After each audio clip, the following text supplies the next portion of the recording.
Hello दोस्तों, मैं दरोगा विजय यादव। आशा करता हूँ आप लोग अच्छे होंगे। आपकी दरोगा की तैयारी अच्छे से चल रही होगी। दरोगा की तैयारी के लिए मैं दोस्तों कुछ टिप्स बता रहा हूँ, आप उसको फॉलो करिएगा, आपको आपकी तैयारी अच्छी हो जाएगी। दोस्तों, सबसे पहले मैथ की बात करते हैं। मैथ में अर्थमेटिक और एडवांस मैथ आता है। सबसे पहले आप कहीं से भी कॉन्सेप्ट को क्लियर करिए।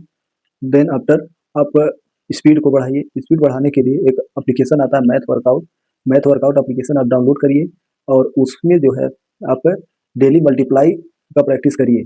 मल्टीप्लाई आप डेली 30 मिनट दीजिए, 10-10 मिनट का 3 स्लॉट बनाइए। उससे आपकी जो है मल्टीप्लाई स्पीड बढ़ेगी। एडिशन, सब्ट्रैक्शन, डिविजन सब उसी में हो जाएगा। उसके बाद आप क्या करिए कि डेली जो है 50 question MCQ, previous year MCQ का आप अभ्यास करते रहिए। उससे क्या होगा दोस्तों कि कैसे एग्जाम में क्वेश्चन पूछे जाते हैं उसके बारे में आपको जानकारी होगी। और दोस्तों, 40 क्वेश्चन का अलग से मिनी मॉक दीजिए। मिक्स क्वेश्चन का मिनी मॉक दीजिए। उसको आप 40 क्वेश्चन 50 मिनट टाइम लगा लीजिए। 40 क्वेश्चन 50 मिनट में हमको करना है। उसके बाद रीजनिंग की बात करते हैं दोस्तों। रीजनिंग आप जो है प्रैक्टिस करते रहिए, बस प्रीवियस ईयर का सेट लगाते रहिए। उससे आपकी रीजनिंग अच्छी हो जाएगी। अगर किसी भी चैप्टर में डाउट आता है तो या तो आप यूट्यूब से देख लीजिए या आप किसी बुक से पढ़ के उसको क्लियर कर लीजिए और प्रैक्टिस दबा के करिए। हिंदी की बात करते हैं। हिंदी 3 पार्ट में डिवाइड करिए। एक व्याकरण आता है कि 30 मिनट आप व्याकरण को दीजिए।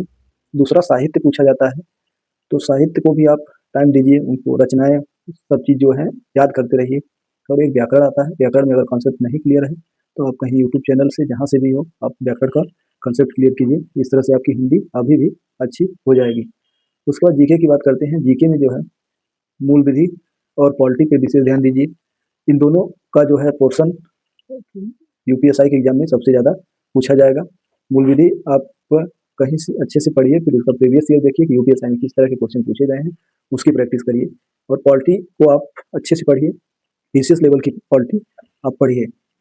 और स्टैटिक जीके की बात करें तो आप स्टैटिक जीके की कोई भी एक बुक ले लीजिए या कहीं से भी history, geography, economics, science and tech, इस तरह से जितने भी चीज़ें पूछी जाती हैं उनको आप क्लियर कर लीजिए, पढ़ लीजिए कहीं से।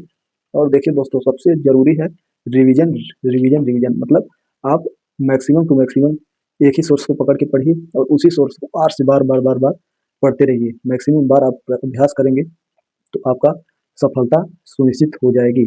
कहा जाता है ना दोस्तों, करत करत अभ्यास से जड़मत होत सुजान, रस्सी आवत जात से सिल पर पड़त निशान। जितना आप ज़्यादा प्रैक्टिस करेंगे आप। और दोस्तों, एक चीज़ और ध्यान रखिएगा कि आप वीक में 2 से 3 मॉक टेस्ट दीजिए और उसका अच्छे से एनालिसिस करिए। अगर 2 घंटे का मॉक टेस्ट है तो आपको 2 से 3 घंटे 4 घंटे तक उसका एनालिसिस करना है।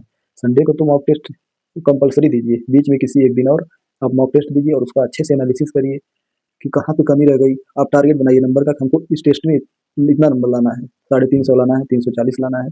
फिर उसको दीजिए, फिर उसको एनालिसिस करिए कि कौन क्वेश्चन गलत हुआ, कौन क्वेश्चन में ज़्यादा टाइम लग गया, टाइम कहाँ ज़्यादा लग रहा है। उस तरह से उस चीज़ों को पढ़ते रहिए। यहाँ से भी आप मॉक टेस्ट तो अनिवार्य है। जितना ज़्यादा मॉक टेस्ट लगाएंगे उतनी ज़्यादा आपकी तैयारी में निखार आएगा।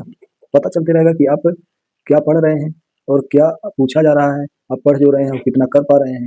ये सब चीज़ें मॉक टेस्ट से पता चलती रहेगा।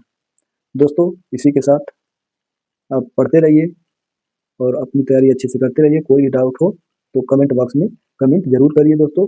मेरे चैनल को दोस्तों लाइक करिए, शेयर करिए, सब्सक्राइब करिए। जय हिंद।